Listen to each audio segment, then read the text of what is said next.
আসসালামু আলাইকুম। কেমন আছেন সবাই? অফিসের দিকে যাচ্ছি।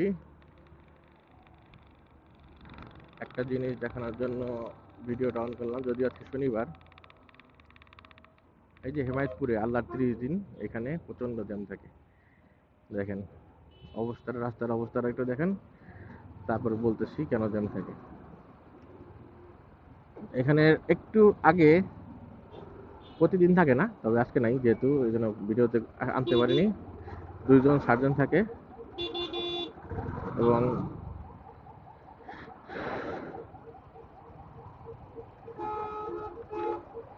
এবং তারা এখানে দাঁড়ায় দাঁড়ায় প্রতিদিন বাইক ধরে, প্রাইভেট কার ধরে।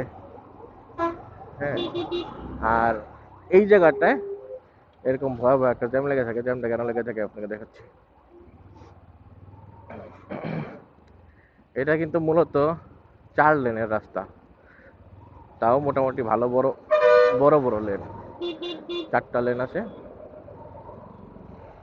4টা লেনে এটা ঢাকার ইচা মহাসড়কে এই 4টা লেনের রাস্তায় বাম পাশে 2টা হচ্ছে সার্ভিস লেন, আর ডান পাশের 2টা হচ্ছে মেন লেন, যেখানে দ্রুত গতির গাড়ি। এখানে স্পিড লিমিট দেখলে দেখবেন স্পিড লিমিট হচ্ছে 60। এই রাস্তা দিয়ে 60 স্পিড লিমিটে বাস গাড়ি যা আছে সব চলে যাওয়ার কথা, কিন্তু এখানে প্রতিদিন জ্যাম লেগে থাকে। জ্যামটা কেন লাগে? সামনে তো যাইতে পারতেছি না, দেখাবো কিভাবে। এই যে নীলাচল এক্সপ্রেস, হ্যাঁ, এই যে নীলাচল এক্সপ্রেস, তারপরে এই যে লাব্বায়েক সাহেব, হ্যাঁ, এই দেখেন এইখানে দাঁড়ায় দাঁড়ায়, ওই যে সামনে রাজধানী আছে, এখানে দাঁড়ায় দাঁড়ায় তারা যাত্রী উঠায়। যায় এখানে দাঁড়ায় দাঁড়ায় তারা যাত্রী উঠায়। এই জন্য ওই যে ওদের অভ্যাস, যেটা পাছা পাকা করে রাখা, পাছা পাকা করে রেখে রেখে যাত্রী উঠায়। পেছনে প্রচুর যাবো, আবার সামনে দেখাই। এইটা হচ্ছে মেন লেন। এই মেন লেনের স্পিড লিমিট হচ্ছে 60। এই 60 লিমিট দিয়ে কোনো বাস গাড়ি থামারই কথা না। এখানে কোনো বাস গাড়ি থামারই কথা না, অথচ সামনে একটু দেখেন, এই যেখানে দেখেন সব লোকাল বাস এই যেখানে দাঁড়ায় দাঁড়ায় আছে। আর এই মানুষগুলো তো মানে কি বলবো, এটা তো আসলে খালি মানুষের দোষ দিলেও হবে না। মানুষের যেমন দোষ আছে, প্রশাসনের তেমন দোষ আছে। দেখেন লোক উঠাইতেছে, অথচ এটা কিন্তু মেন লেন। এই লেনে 60 লিমিটে গাড়ি চালায় যাওয়ার কথা, অথচ মেন লেনে সব দাঁড়ায় আছে। সব দাঁড়ায় আছে বাসের জন্য, এখানেও দাঁড়ায় থাকবে।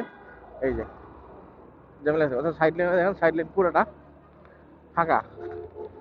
যদিও এটা পুরোটা ফাঁকা থাকে না, এখানে রিক্সা থাকে, লোকাল বাসের সিরিয়াল থাকে। আজকে শনিবার, একটু ফাঁকা আছে। আবার দেখেন সামনে যে মাথার দিকে আসলে আবার জ্যাম। এই যে এখানেও মানুষজন ওঠার জন্য দাঁড়ায় আছে। তাহলে এই সার্ভিস লেনটা দেওয়ার মানে কি, আর এখানে প্রশাসন কি করে?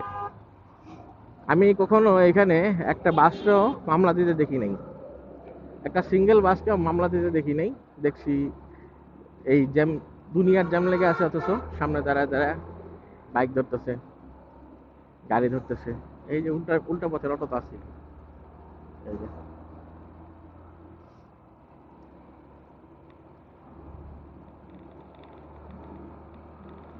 কি সুন্দর।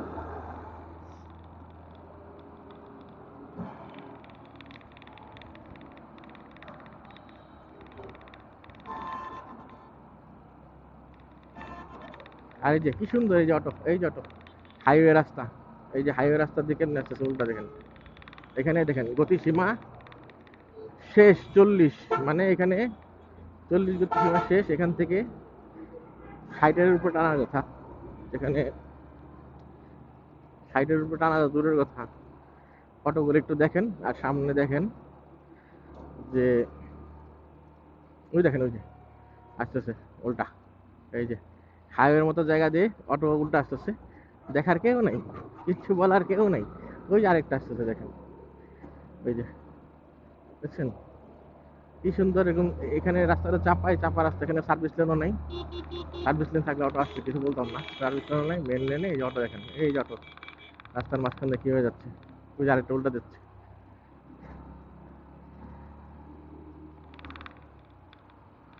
ওই যে সামনে দিয়ে দেখেন, এখানে কত চিপা একটা রাস্তা, দুইটা লেন, এই দুইটা লেন, এদিক দিয়ে একটা, এদিকে একটা লেন। এখানে যদি অটো একটা উল্টা আসে, আরেকটা ডান দিকে পুশ করে যদি ঘুরাই দেয়, দুর্ঘটনা হইতে কোনো সময় লাগে না। আর এখানে রেগুলার দুর্ঘটনা হয়। এখন বেশি বড় হয় নাই তো এখন পর্যন্ত, তাই আর কি কারো টনক নড়ে না। অবশ্য বড় হলেও সাভারে কোনো টনক নড়ে না, সাভারে এভাবে চলে। সাভারে প্রশাসন নাই, সাভারে এমপি মন্ত্রী নাই, সাভারে আছে খালি কি বলবো, এই হচ্ছে অবস্থা। আজকের জন্য এতটুকুই। আল্লাহ হাফেজ, ভালো থাকবেন।